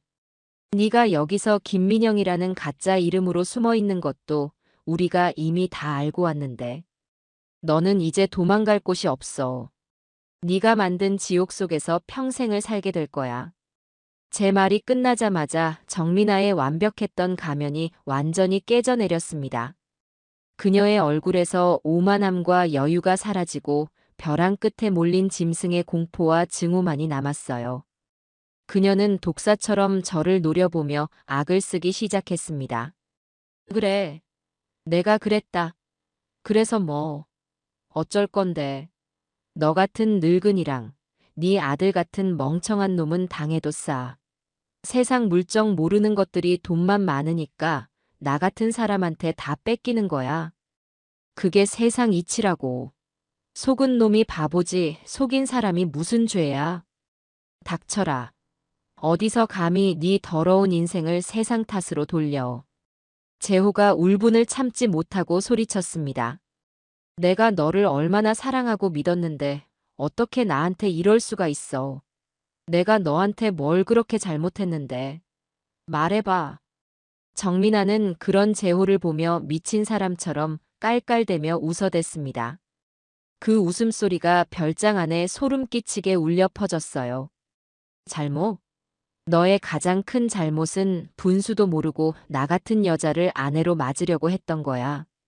네가 벌어오는 그 셔빠진 월급으로는 내 품위 유지를 할 수가 없었다고. 알아? 너랑 사는 매 순간이 지옥이었어. 네 옆에서 사랑하는 척 웃어주는 게 얼마나 역겨웠는지 너는 평생 모를 거야. 그 순간 정민아는 테이블 위에 있던 여권과 돈다발을 가방에 쓸어 담고는 현관으로 뛰기 시작했습니다. 하지만 제가 그 앞을 막아서자 그녀는 눈이 뒤집혀 제게 달려들었어요. 비켜, 이 늙은 할망구야. 너만 없었어도 모든 게 완벽했는데. 그녀가 제 머리채를 잡으려는 순간 재호가 그녀의 앞을 막아섰습니다. 그리고 바로 그때 별장의 문이 거칠게 열리며 제복을 입은 경찰들이 들이닥쳤습니다. 정민아, 꼼짝 마. 너를 방화 및 사기 혐의로 체포한다. 박 사장이 정확한 시간에 맞춰 신고해준 덕분이었습니다. 모든 것이 완벽한 타이밍에 이루어졌어요. 경찰들을 본 정민아는 마지막 발악을 하듯 비명을 지르며 저항했습니다. 그녀는 근처에 있던 와인병을 집어들어 경찰에게 휘두르려 했지만 건장한 형사 두 사람에게 제압당하는 것은 순식간의 일이었습니다. 차가운 수갑이 그녀의 손목에 채워지는 순간 길고 길었던 싸움이 끝났음을 직감했습니다. 그녀는 끌려가면서까지 저와 재호를 향해 끔찍한 저주를 퍼부었습니다. 내가 여기서 끝나도 너희는 평생 불행할 거야. 내가 그렇게 만들 거니까. 두고 봐. 저는 그 악에 바친 저주를 들으며 그녀의 눈을 똑바로 쳐다보았습니다. 그리고 아주 차갑고 조용한 목소리로 그녀에게 마지막 말을 건넸습니다. 지옥에 가서 네 죄값 천천히 다 갚아라.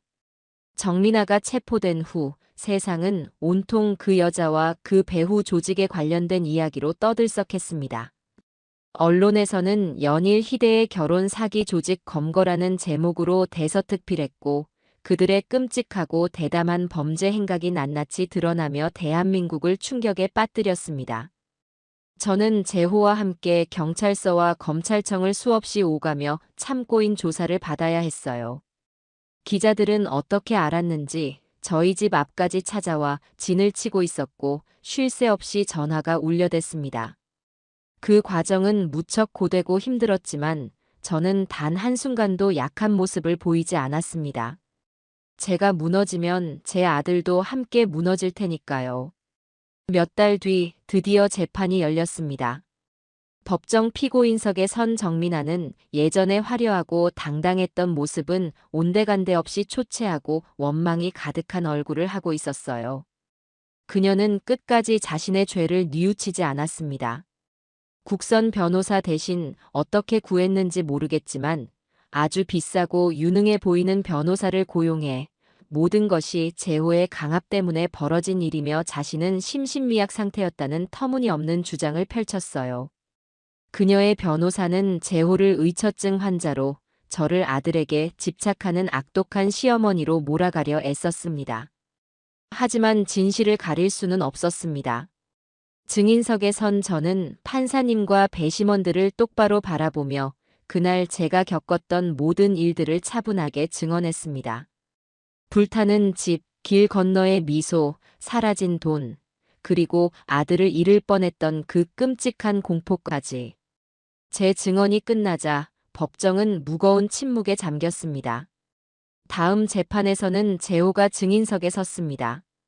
아들은 변호사의 날카롭고 교묘한 질문에 몇 번 흔들리는 모습을 보이기도 했지만 이내 마음을 다잡고 정민아를 만났던 첫날부터 그녀가 체포되던 마지막 순간까지의 모든 일들을 담담하게 털어놓았습니다.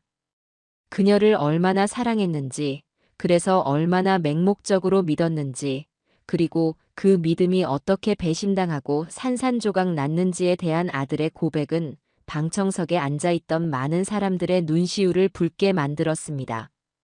이어서 저와 함께 싸웠던 다른 피해자들의 증언이 이어졌습니다.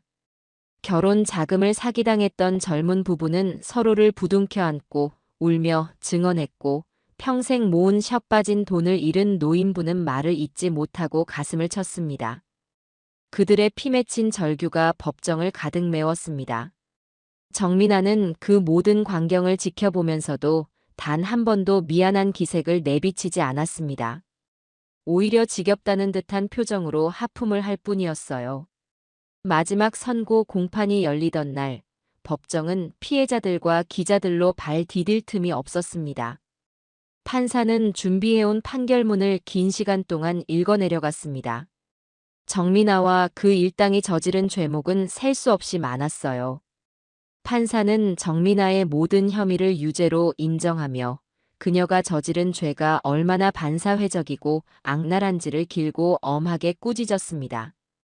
피고인 정민아는 인간의 가장 기본적인 신뢰와 애정을 이용해 피해자들의 삶을 송두리째 파괴하였으며 자신의 탐욕을 채우기 위해 한 사람의 생명까지 위협하는 등 죄질이 극히 불량하다. 또한 재판 과정에서 단 한 번의 반성도 보이지 않는 등 개전의 정이 전혀 없다고 판단된다. 이에 재판부는 피고인에게 법정 최고형을 선고하여 우리 사회에서 정의가 살아있음을 분명히 하고자 한다. 판사가 안경을 고쳤으며 마지막 선고를 내렸습니다. 피고인 정민아에게 현주건 조물 방화, 사기, 공문서 위조 등 모든 혐의를 적용하여 징역 30년을 선고한다. 판사의 선고가 내려지는 순간 정민아는 이성을 잃고 법정이 떠나가라 비명을 질렀습니다. 내가 뭘 잘못했는데. 억울해. 이건 아니야. 그녀의 바락과도 같은 절규가 법정 안에 울려 퍼졌지만 그 누구도 그녀를 동정하지 않았습니다. 방청석에 앉아있던 피해자들은 서로를 부둥켜 안고 감격의 눈물을 흘렸어요. 저 역시 조용히 눈을 감고 길고 길었던 싸움이 마침내 끝났음을 느꼈습니다. 그뿐만이 아니었습니다. 며칠 뒤 뉴스에서는 정민아의 부모가 범죄 수익 은닉 혐의로 구속되었다는 소식이 전해졌습니다. 저희 집에 찾아와 그렇게 큰 소리를 치던 그들의 오만하던 얼굴이 이제는 경찰서 포토라인 앞에서 고개를 푹 숙인 채 카메라 세례를 받고 있었어요. 뿌린 대로 거둔다는 옛말이 하나도 틀리지 않았습니다. 악의 뿌리는 그렇게 송두리째 뽑혀나가고 있었습니다. 모든 것이 끝나고 저는 가장 마음이 쓰였던 젊은 부부 피해자를 따로 만났습니다. 그들은 여전히 작은 월세방에서 힘겹게 살아가고 있었어요. 저는 그들에게 제가 평생 모은 돈의 일부를 떼어 작은 봉투에 담아 건넸습니다. 이걸로 다시 시작해봐요. 큰 돈은 아니지만 두 사람이 새로 출발하는데 작은 보탬이라도 되었으면 좋겠어. 그들은 극구 사양했지만 저는 그들의 손에 봉투를 억지로 쥐어주었습니다. 이건 그냥 돈이 아니야. 나쁜 기억은 훌훌 털어버리고 앞으로는 좋은 사람들 만나서 행복하게 살라는 내 마음이야.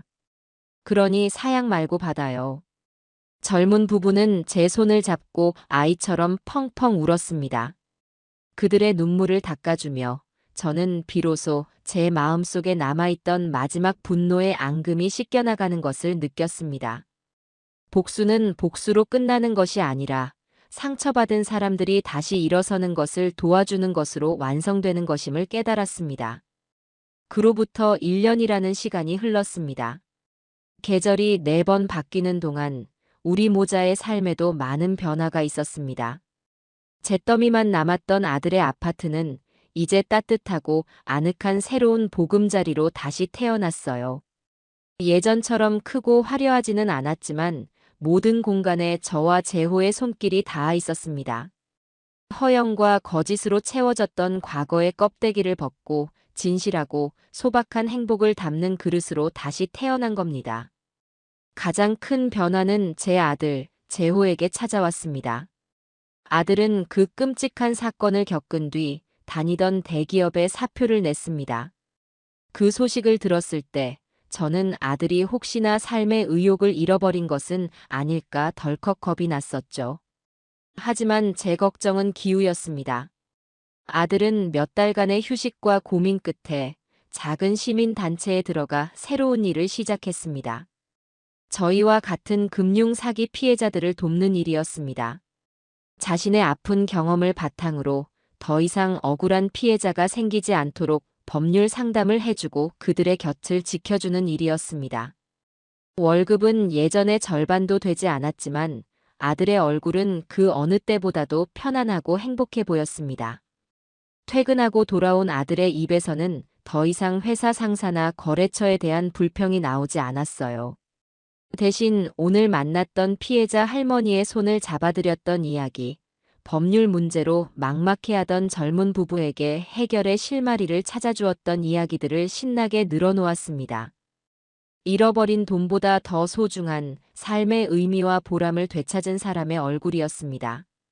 어느 맑은 가을날, 새로 지은 아들 집에 저녁 초대를 받아가는 길이었습니다. 제 손에는 1년 전 그날처럼 김이 모락모락 나는 시장 통닭 2마리가 들려 있었어요. 시장 닭집 사장님은 제 손을 꼭 잡으며 정말 고생 많았다고, 이제는 웃을 일만 남았다고 진심으로 축하해 주었습니다. 아들 집에 들어서자 구수한 밥 짓는 냄새가 저를 맞았습니다. 재호는 이제 제법 능숙한 솜씨로 저녁 식사를 준비하고 있었어요. 식탁에는 제가 좋아하는 나물 반찬들이 정갈하게 차려져 있었습니다. 제가 부엌에 들어서자 아들은 앞치마를 두른 채 뒤를 돌아보며 환하게 웃었습니다. 엄마 왔어? 배고프지? 거의 다 됐어. 어서 앉아. 저는 식탁에 통닭을 내려놓고 아들이 차려준 저녁상을 둘러보았습니다. 화려한 음식은 하나도 없었지만 모든 음식에서 따뜻한 정성이 느껴졌어요. 우리는 마주 앉아 늦은 저녁을 함께 했습니다. 통닭을 한 점 크게 뜯어 아들 앞접시에 놓아주자 아들이 저를 보며 멋쩍게 웃었습니다. 엄마, 정말 미안했어. 그때 엄마 말 안 믿어주고 미나 편들었던 거. 그리고 엄마 혼자 그렇게 힘들게 싸우게 만들었던 것도. 내가 너무 어리석고 못났었어. 됐다. 지난 일은 다 잊어라. 사람은 누구나 실수할 수 있는 거야. 중요한 건 그 실수를 딛고 다시 일어서는 거지. 너는 아주 잘 해냈어. 넘어진 자리에서 주저앉지 않고 그 흙을 털고 일어나서 오히려 다른 사람을 부축해주고 있잖니. 이 애미는 그런 네가 세상에서 제일 자랑스럽다. 제 말에 아들의 눈시울이 살짝 붉어졌습니다. 우리는 한동안 말없이 식사만 했어요. 창밖으로는 어느새 어둠이 내리고 따뜻한 집 안에는 우리 두 사람의 온기만이 가득했습니다. 아들이 냉장고에서 시원한 맥주 2캔을 꺼내왔습니다. 그리고 제 잔에 맥주를 가득 따르며 말했어요. 엄마, 우리를 위해서 건배하자. 고통스러웠던 과거는 이제 다 잊고 앞으로 다가올 좋은 날들만 생각하자. 앞으로는 좋은 일만 있을 거야. 그래. 우리 아들, 그리고 나를 위해서. 고생 많았다, 우리 둘 다. 짠 하고 잔을 부딪히는 소리가 경쾌하게 울려 퍼졌습니다. 시원한 맥주 한 모금이 목을 타고 넘어가는 순간, 저는 지난 1년간 제 어깨를 짓누르던 모든 시름과 아픔이 눈 녹듯 사라지는 것을 느꼈습니다. 아, 근데 엄마. 왜? 이제야 진짜 통딱 맛이 나네. 아들의 퉁명스러운 한마디에 우리는 약속이라도 한 듯 동시에 웃음을 터뜨렸습니다. 그래, 바로 이 맛이었습니다. 거짓과 위선, 허영과 탐욕이 섞이지 않은 사랑과 진심, 그리고 서로에 대한 믿음만이 담긴 진짜 행복의 맛. 저는 환하게 웃는 아들의 얼굴을 바라보며 제 인생의 가장 혹독하고 길었던 겨울이 지나고 마침내 따뜻한 봄이 찾아왔음을 실감했습니다.